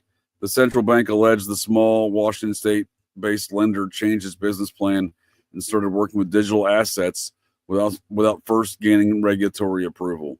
Now, again, that's the official way to shut it down, but it already had funds seized by that point, right? So the whole thing seems again, I don't think anyone knows that we've gotten to the bottom of it, but when I just look at it, when you have these intersecting cryptocurrency Ponzi scheme frauds, and they're intersecting this very high profile rural murder scene, right? Like, what's going on there, right? It seems to me like there's more going on. And again, we've talked about how that's likely the case, but yeah, it just seems like over time, again, no one knew at the time when Steve Gonzalez is wearing that he's promoting a Ponzi scheme, right? And what connections he has to that, I don't know. I don't think it's ever really been explored fully, I suppose. But yeah, what do you think of Steve Gonzalez wearing this hat, right? That's And why I said I was going to ask you about that because I thought that was very weird. Yeah. That's Because again, it's not one interview, right? It's, you can see here, it's numerous interviews, numerous days. Yeah. There was a couple of people who kind of looked at it, but I don't think went the direction that you did. Sure. With that stuff. But no, I do that. I just find this case to be very weird because it seems like there's so many other weird things surrounding it. Right. Like the drug stuff going on with, the sorority. This guy with the hex hat and the crypto. Well, I mean, just the idea of hex, right? Like it has the magical undertones to it, right? The curse of the hex, right? And I do think, in my opinion, I do think there might be something occult behind this crime. So with crypto. I don't know. I don't know how to explain it. Yeah, the whole case, yeah. Sure. There's times where I go back to these Greek organizations, right? These sororities and fraternities, they have some sort of occult philosophies within their system, right? I don't pretend to fully understand it. Yeah. But I'm just saying I can identify, right? Like they have some sort of occult philosophies, right? Or some sort of, you join the group, you understand these concepts, philosophies, and, maybe they have some sort of god or goddess worship. I don't know, but it certainly seems plausible to me that there's, I'm not saying that they're Thelemites that are in these fraternities and sororities, but, they have some sort of magical occult understanding of the world that most folks don't. But yeah, I agree. Those two surviving girls definitely know who did it. Their stories are shady too. Oh, horrible! I can't wait to see what kind of comes to light as far as any testimony either party has to give. I think those kids were betting on the Fight Club, and that's why they had their friends come over. Yeah, I mean, yeah, that's terror Jackson. That's certainly it certainly could be involved in the circumstances. That certainly could be a factor, and it just doesn't. Even if it was proven there was a Fight Club, it does limit very little to explain the murders and all these other things, right? All this, the potential drugs, the money laundering, the cryptocurrencies, and again, these strange, weird connections. So, speaking of Mr. Sam Bankman-Fried, Mr. FTX, again, when he filed for bankruptcy, everybody found out he bought that small rural bank, and then less than 48 hours later, folks got real stabby with these 4 young adults there in the University of Idaho. I can't imagine that, again, if there's a money laundering operation that's going on at that bank, and it certainly comes to light that these connections. I just think I honestly envision a cleanup operation that went into effect, and that's what resulted in these girls, because they had left their sororities, so they were suddenly a liability. And at the time when the bell went ding ding, and they were suddenly without a chair and a liability, the people said, "Well, we're going to have to take care of that." And it was a very professional job, in my opinion. But speaking of professional jobs, I don't know what's going on with these two. They might be professional jobbing each other. Who knows? But P. Diddy and Sam Bankman-Fried are cellmates together in the same jail awaiting prosecution, right?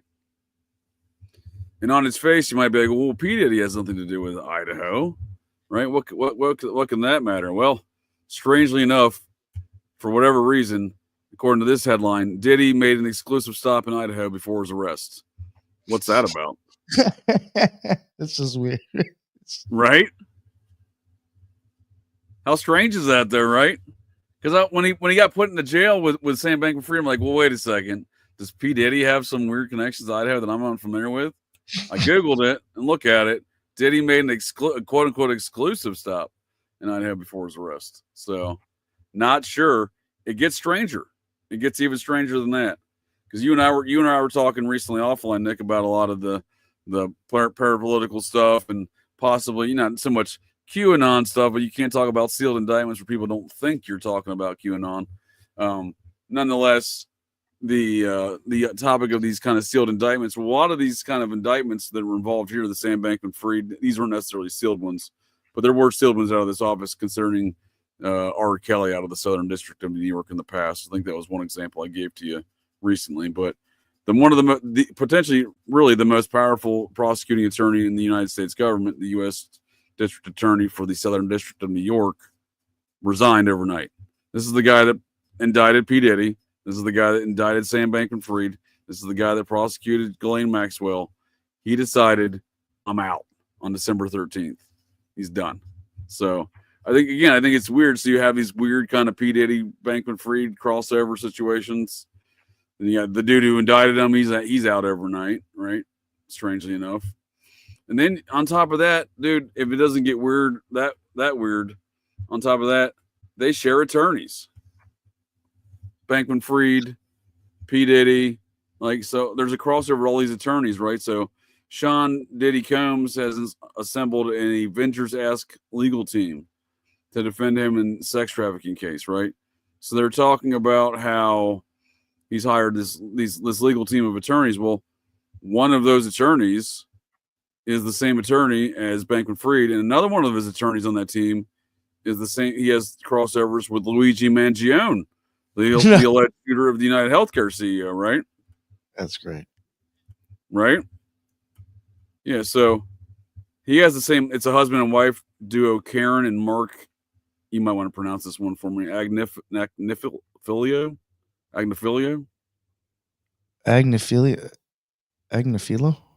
I don't know. Right? It's a strange one, right? Yeah.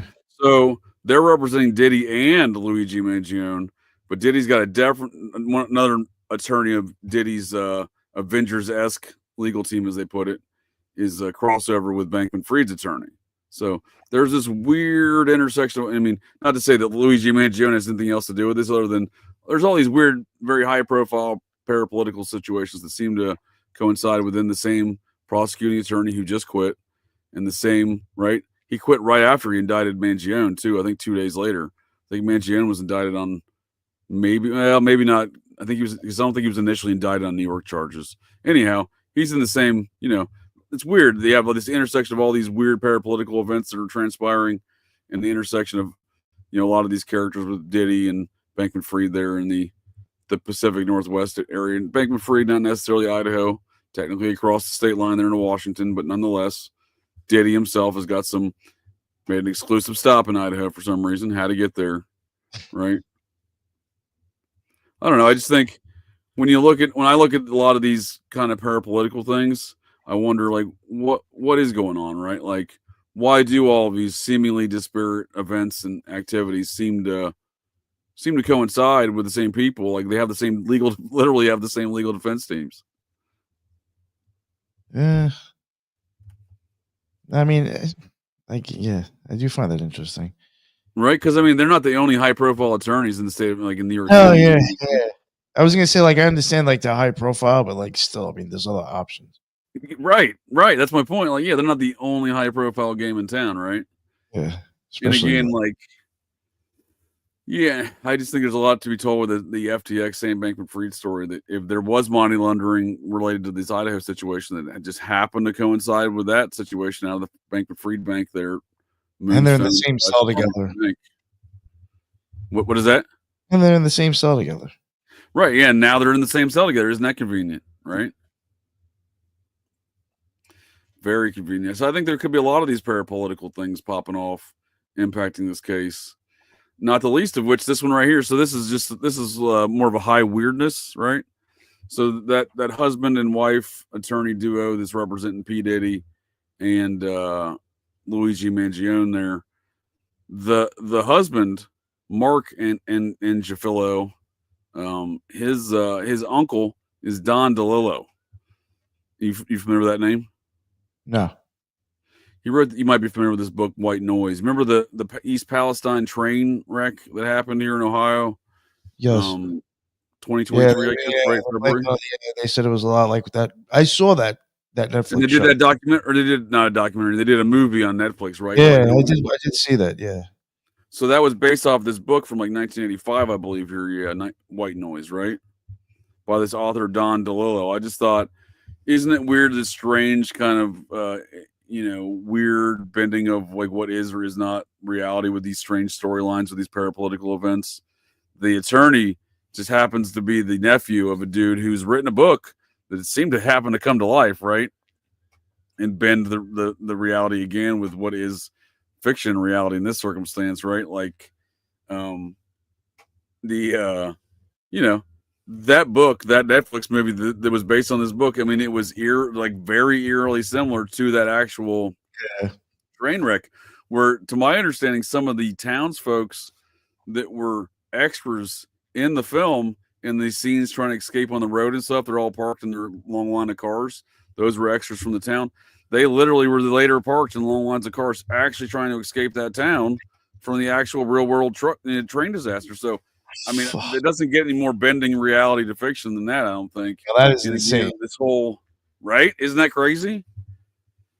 And that's the author, Don DeLillo, and his nephew just happens to be involved in all these things, helping bend what is and is not reality through all these various highly profile parapolitical events right now. I just think it's Palestine, Ohio is a movie set. I think Don DeLillo and his family might be a movie set. This Mr. Mark Angelofino guy who's currently deciding. Again, I don't know where these defenses are going within any of these cases, the Diddy or the Luigi Mangione, but whatever's going on in both of those cases, they seem highly politically connected, and this dude is determining what is or is not reality in that right now. And again, his uncle seems to be some sort of prognosticator of disasters, writing a book, 30 years or whatever before a movie was released, right? Nearly 30 years before the actual event happened. But the movie came out like 6 months before the train disaster. It was pretty close, right? Yeah. It was close. I feel like the movie came out in December, and maybe the train disaster was like February or something like that. Let's look it up. Yeah. When did it come out? Right? I'm here like, hey, what do you think? How about I just look it up? How about that? Yeah. I remember I thought it was close enough. Yeah, February 3rd was the February 3rd, 2023, and White Noise movie release was, survey says, August 31st. So yeah, close enough, right? 6 months. Yeah. It's creepy, right? It's very creepy. Yeah, I don't know. I don't know. Like, I'm not like inferring Don DeLillo helped murder the United Healthcare CEO or anything to that regard. All I'm saying is that the man wrote a book that seemingly was very prognosticated a major disaster in a very creepy fashion. It was made into a movie right before the disaster. And now it just seems like, I don't know. I just point that out as the high weirdness of the situation, right? Like, on top of the parapolitical connections we've discussed here, like, there's, so I like to throw in some high weirdness there. And that one right there, I thought was pretty strange. Oh, yeah. That was like a high weirdness rabbit hole that you just took us down. Right. That was interesting. And that's like all the stuff that I was saying before that's just so weird about this case is like all the weird random tentacles. For sure. It's just like, and it's just like you have to wonder, like, is this, even if these people aren't knowingly connected, are they somehow connected anyway due to like operations of things going on? Yeah. Or is there some sort of universal, coagulator of things that's causing these folks to coagulate together and do weird shit? I don't know. I mean, it's an interesting thought that a book can be written in 85 and a movie can be made about it, and then 6 months after the movie, that shit actually happens. Like, that's an unsettling idea in my head that I just, I don't know. High weirdness, I suppose, right? So, speaking of high weirdness related to this Idaho case, see if I can find the ad real quick. So the murders occurred on, it's not coming up immediately. The murders occurred on November 13th, the early morning hours, November 13th, 2022. And on October 13th, or I believe it was October 12th, the night of October 12th, 2022, the University of Idaho Film Club had held a film event, a showing of the original film Scream, at the theater in Moscow.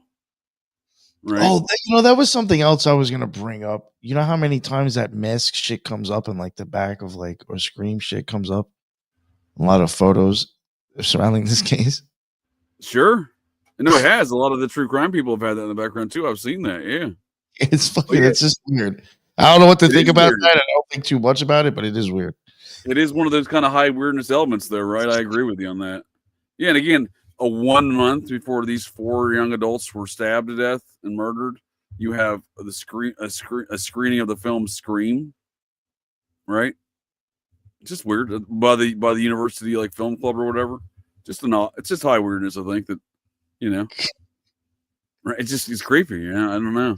There was actually, speaking of Idaho and the film Scream, I don't remember precisely when it occurred, long before these murders, but after the film Scream, of course.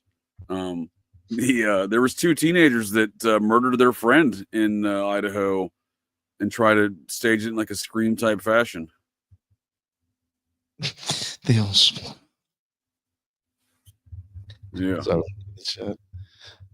Definitely some high weirdness. Again, I mean, yeah.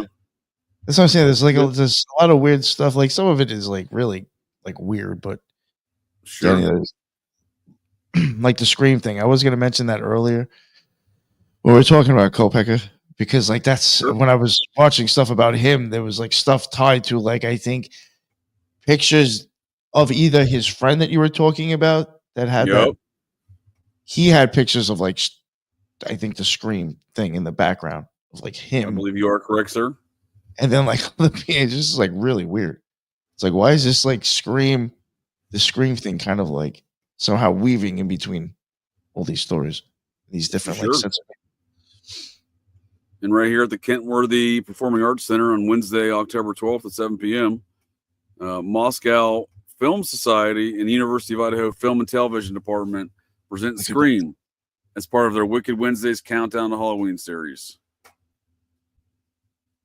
General admission was $5. $5 to come see what's about to happen on your own college campus 1 month from now. I don't know. Kind of that one of those weird elements of time, right? I don't know. I oftentimes, I don't know, maybe this is more of an occult concept that I'm not familiar with, that you may be familiar with, but I'm often of especially these very high profile, highly charged or emotional events, like 4 young adults being brutally murdered in their home in a rural college campus town in Idaho, right? Like, I often think that incidents such as that send ripples through time that they go in both forward and backwards, because time is the same in either direction. We just perceive it differently. So I just think that, isn't it weird? Like maybe somehow the energy of the murder is what sends a ripple through time, and which causes, had caused somebody to have that film event a month prior to the murders. I don't know. It's a weird kind of, not like so much predictive programming type thing, but just kind of a weird predictive nature to what would go on there. Like literally almost to the day, right? The night of November 12th, right? You know what I thought was weird? Like,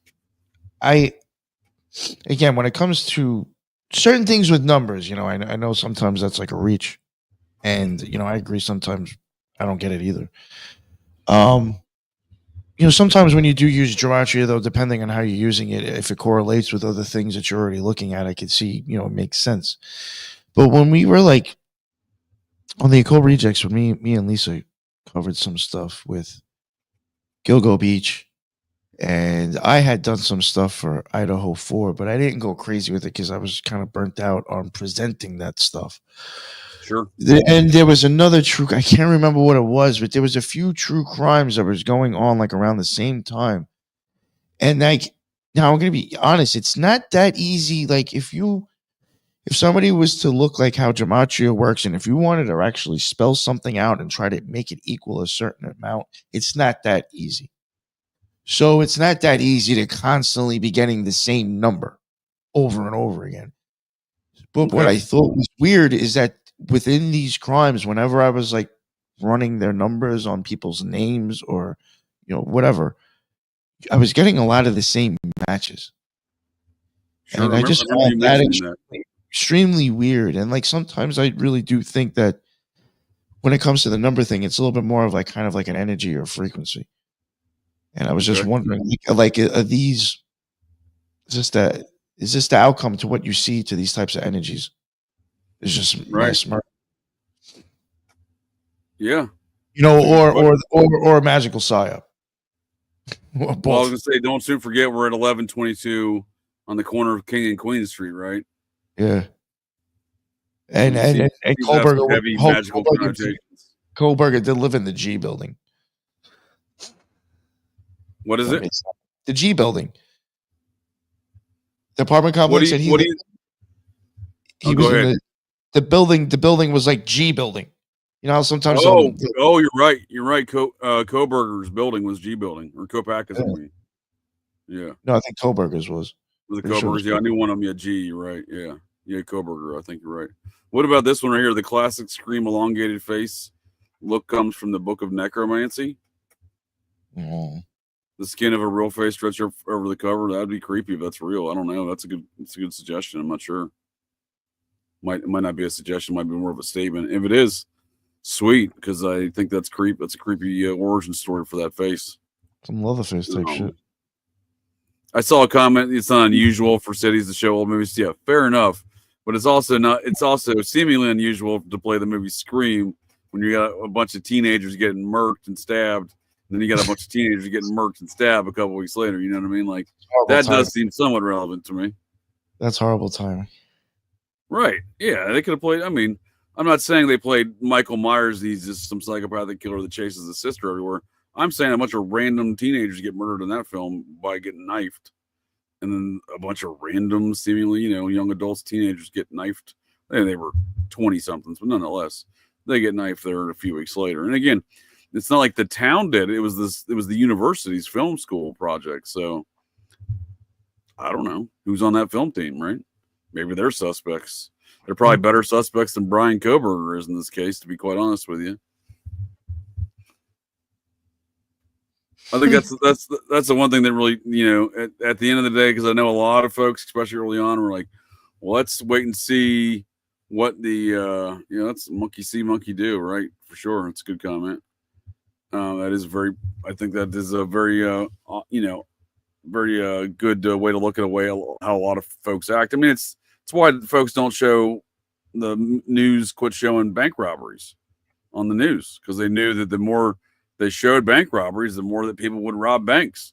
So they're like, you know what? We'll stop showing the bank robberies. Suddenly there was a downturn of bank robberies. So I'm just saying I do look at a lot of things that monkey see, monkey do. So, I'm not saying that showing the Scream movie caused folks to get murdered. But I'm saying, there is a certain thing to be said about some of that violence for sure, I think.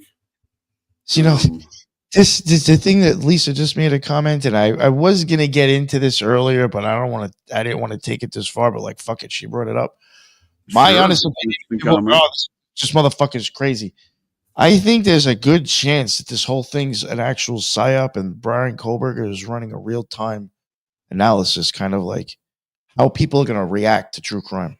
Because there really isn't actually any real-time analysis on how humans work. How humans react to true crime. I think he's just inserting himself to the script. Fuck it, why not? It's his show. Sure. I think it's certainly plausible, and I'll give you one piece of fact that's really never sat well with me that seemingly supports your and Lisa's theory there. Another reason why I think that too is because of how many occultists are ripping this crime off to make money.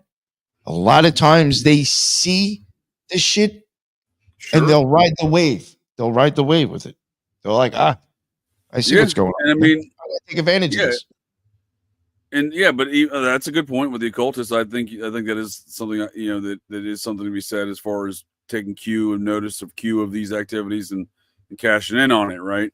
But I think it's also we all bring up is the importance of this data, right? Everything now is about data and extrapolating anything you can out of that data, any profit you can out of that data. So obviously, and even to that, not necessarily the capitalistic approach, but just the social engineering aspect, folks, it does benefit. Money's real big. Follow the money. Folks. Yeah. A lot of it benefits certain folks to understand how the folks are reacting, right, within the true crime community. And that's what I was getting at earlier with that tarot card lady, right?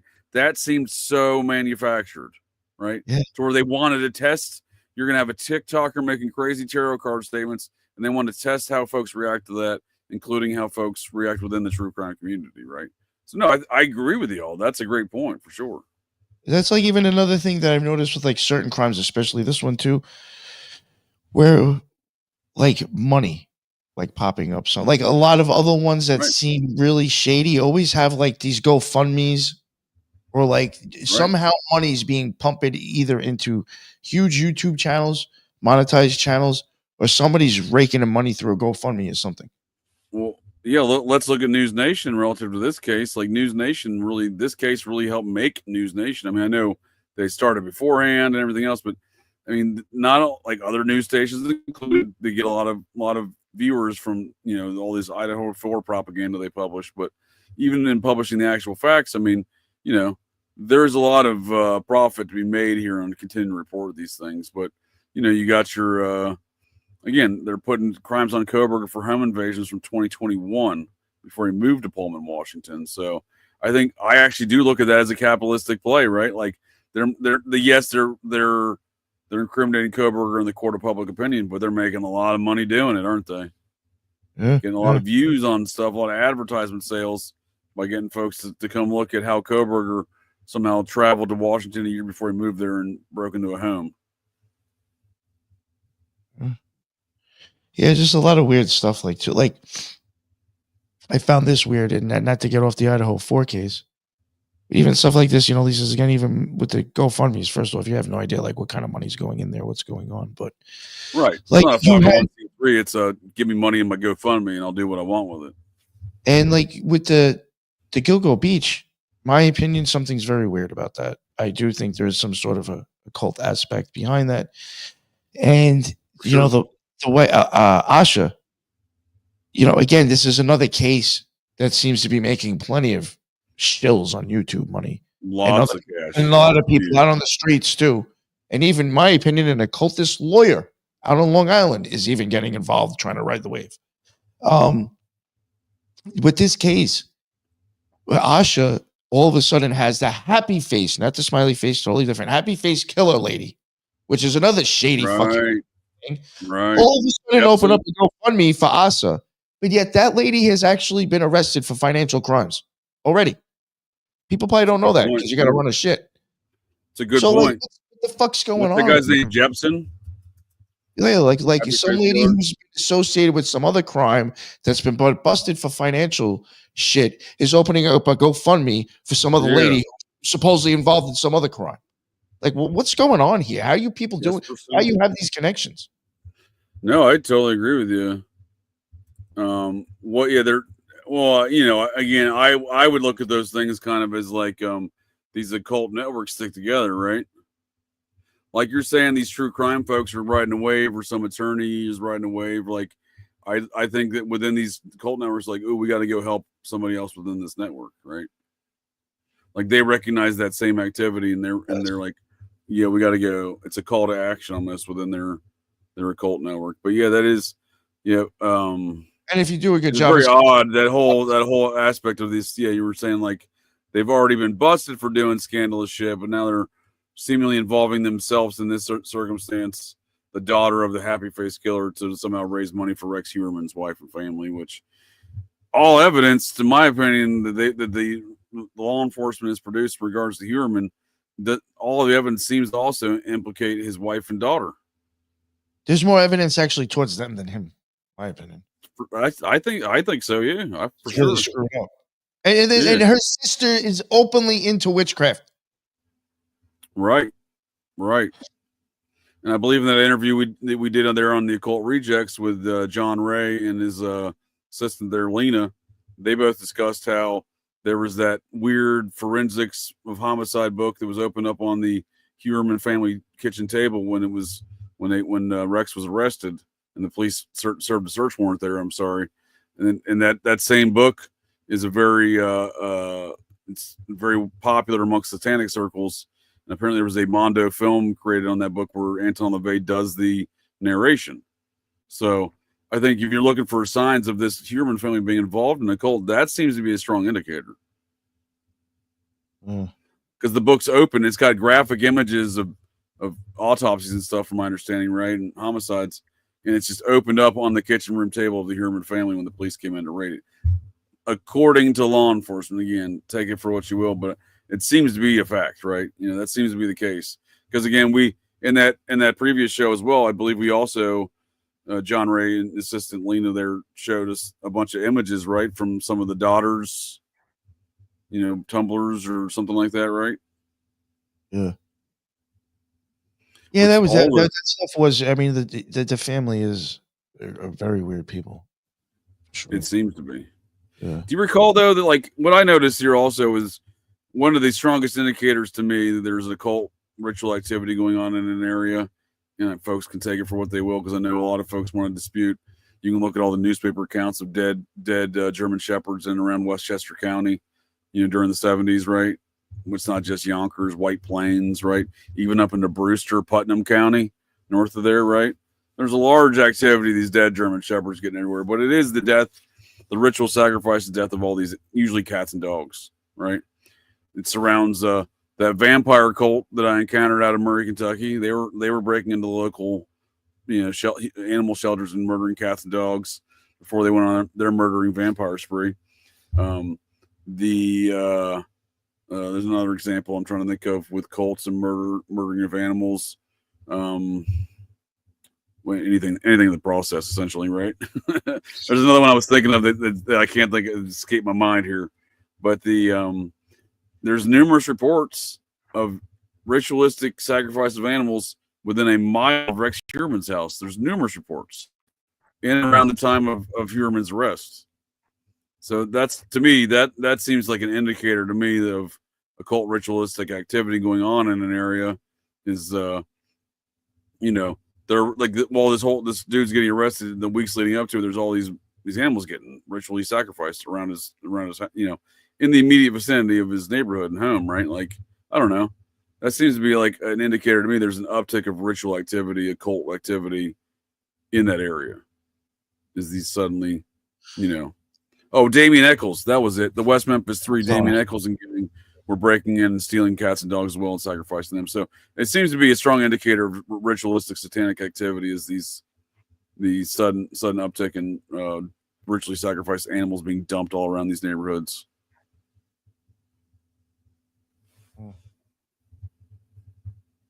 I don't know. You're a Long Islander. What do you think? Is that very common? I mean, I've driven past Massapequa Park, where Rex Heuermann's from.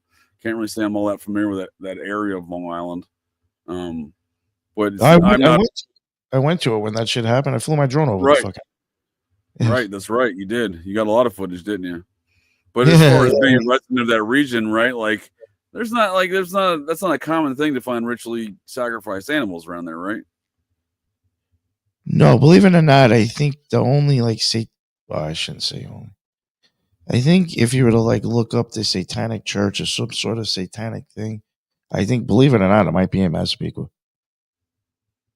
Oh. Yeah. Really? There used to be at one point. Yeah. But I mean, I'm going to be totally honest with you.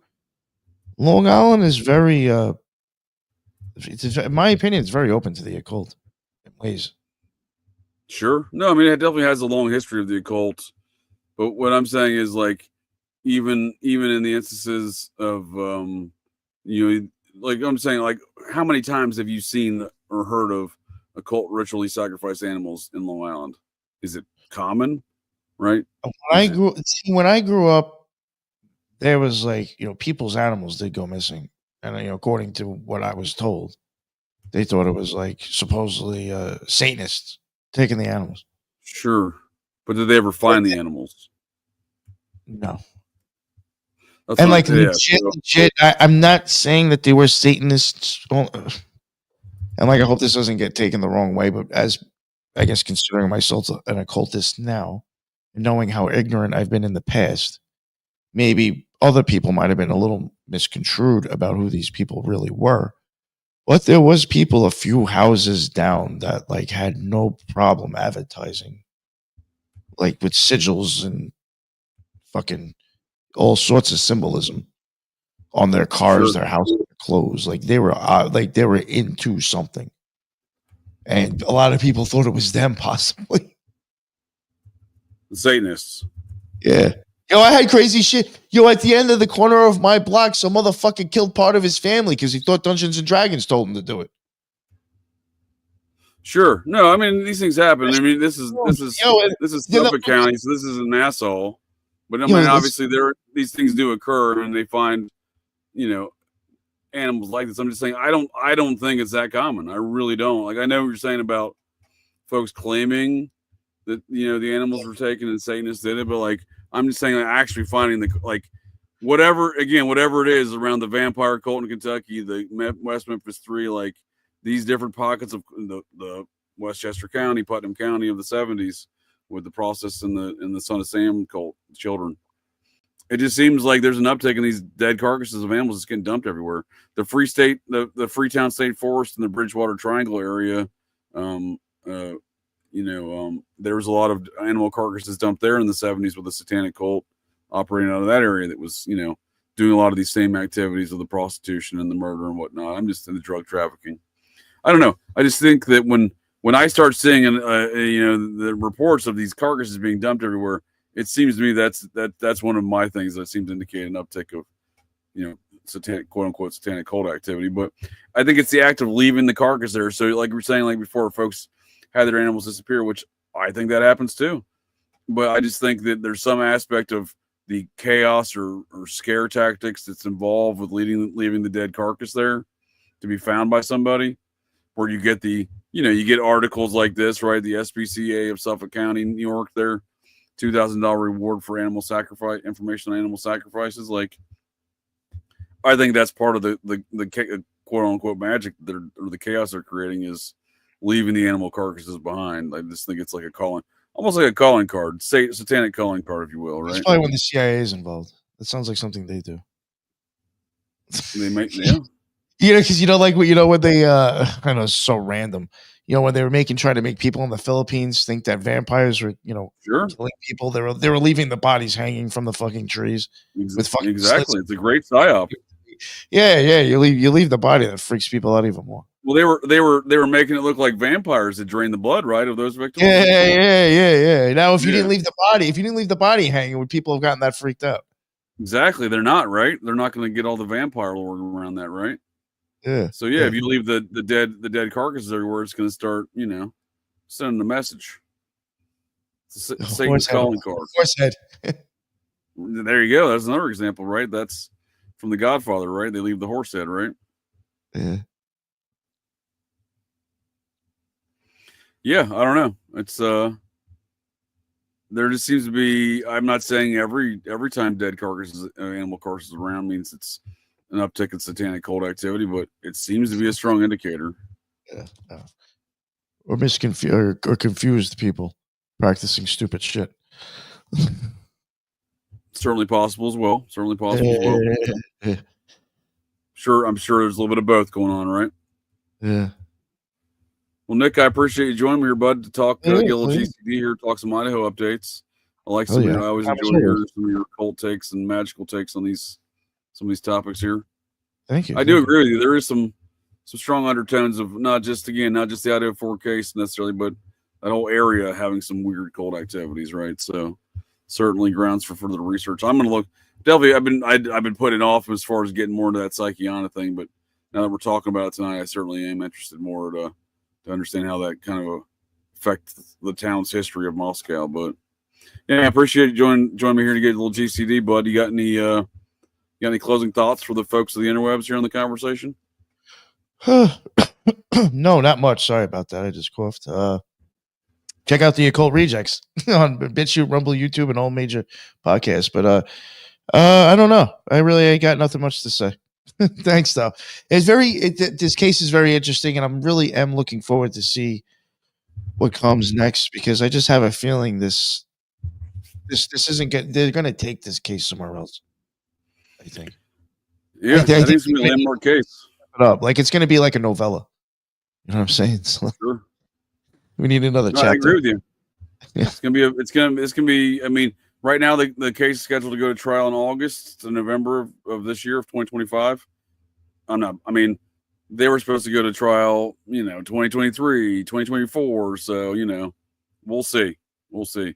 But yeah, I mean, hopefully next time we dive more into the case and maybe some of the history, we'll get old Ron from Wicked Planet here and Ron from New England in the conversation. I always enjoy his comments as well. But yeah, good stuff. And on that note, that's well, that's it. That's the show here, folks. So the next time you're out on the town, visiting your local watering holes, or perhaps just meandering around, and you hear the unmistakable sounds of metal clanking, and you spot signs of a disturbance, but check your six. Look in that garbage can, because you never can tell. The GCDs may be loose in your town.